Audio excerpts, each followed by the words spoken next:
Math solution by M Bist में आपका स्वागत है। गणित विषय के संपूर्ण कोर्स एनसीईआरटी के अनुसार को पढ़ने के लिए चैनल को सब्सक्राइब कर बेल आइकन के बटन को ज़रूर प्रेस करें।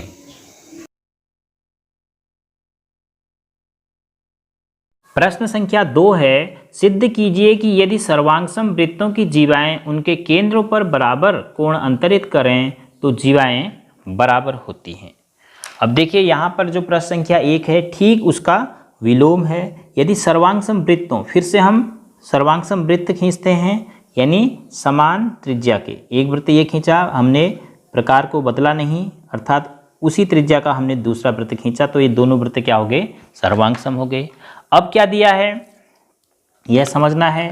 अब हमें यह दिया है कि इन दो वृत्तों की दो जीवाएं जो बराबर हैं, ऐसा नहीं दिया है।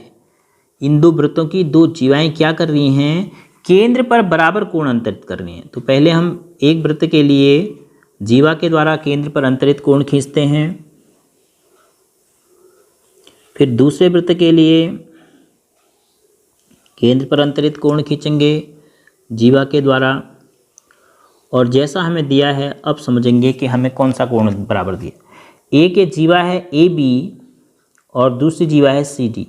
दोनों वृत्तों की त्रिज्याएं बराबर हैं, मतलब ओ से लेकर ए तक, ओ से लेकर बी तक, ओ डैश से लेकर सी तक, ओ डैश से लेकर डी तक, ये सब चार के चार बराबर हैं क्योंकि त्रिज्याएं बराबर हैं। और यह कोण जो है जीवा ए बी के द्वारा केंद्र पर अंतरित है और यह कोण जो है सी डी जीवा के द्वारा केंद्र ओ डैश पर अंतरित है। ये दोनों बराबर दिए हैं। इस बार हमें सिद्ध करना है कि जीवा ए बी की लंबाई सी जी के बराबर होगी। काफ़ी आसान है। सर्वांग समता का कोई और प्रतिबंध इसमें लागू हो रहा है, तब तक आप सोचिए कि कौन सा प्रतिबंध इसमें लागू हो रहा है। जब तक मैं नोट करूँ हमें क्या दिया है वो हम लिखेंगे, हमें क्या सिद्ध करना है।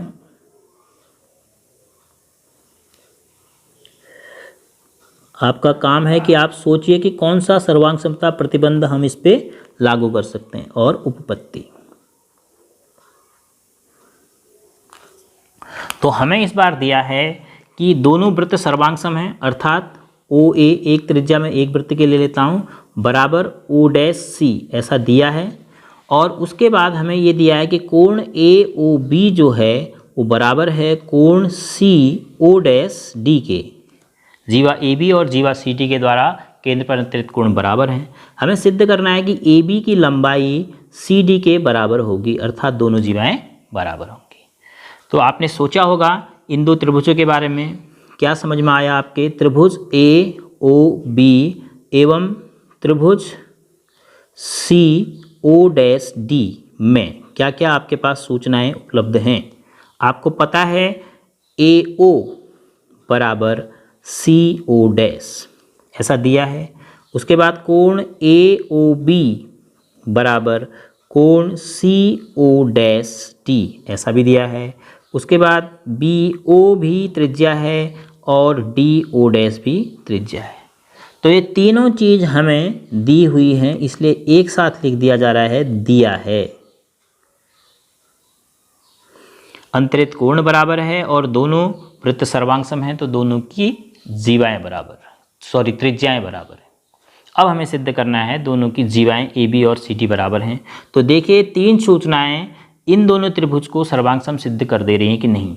भुजा, भुजा, दूसरा कोण, कोण और फिर भुजा। तो भुजा कोण भुजा, कोण बीच में है, भुजा कोण भुजा, तो एस ए एस सर्वांग समता प्रतिबंध लागू हो जा रहा है। तो आप लिखेंगे एस ए एस सर्वांग समता। अब आप समझ पा रहे होंगे कि जो आपने सर्वांग समता का अध्याय पढ़ा, इस वृत्त के अध्याय में तो आपका काफ़ी काम आना है, क्योंकि हर बार जब बराबर वृत्तों की बात होगी तो त्रिज्याएं बराबर होंगी। तो ऐसे एस सर्वांग समता कसौटी से आप लिख सकते हैं कि त्रिभुज ए ओ बी सर्वांगसम है, ओ की जगह ओ डैश, फिर सी ओ, ए ओ और सी ओ डैश बराबर हैं, तो तीसरा शीर्ष हो गया टी। तो ए ओ बी सर्वांगसम सी ओ डैश टी। तो तो क्या आप यहाँ से ए बी बराबर सी डी प्राप्त कर पा रहे हैं? बिल्कुल। ए बी इस त्रिभुज की और सी डी इस त्रिभुज की संगत भुजाएं हैं।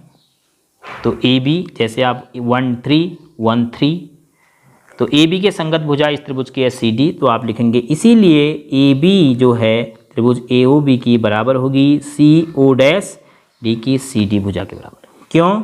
Because corresponding parts of congruent triangles, सर्वांगसम त्रिभुजों के संगत भाग हमेशा बराबर होते हैं। तो आपने सिद्ध कर दिया है, हेंस प्रूव्ड। क्या सिद्ध किया आपने? यदि एक वृत्त में दो जीवाएं केंद्र पर बराबर कोण अंतरित करती हैं तो जीवाएं बराबर होती हैं। अर्थात दो सर्वांगसम वृत्तों में दो जीवाएं केंद्र पर बराबर कोण अंतरित करती हैं तो बराबर होती हैं। दो सर्वांगसम वृत्त कहने का मतलब आप एक ही वृत्त समझ सकते हैं। क्यों? क्योंकि दोनों वृत्तों की अगर त्रिज्या बराबर है तो दोनों वृत्त एक ही हैं।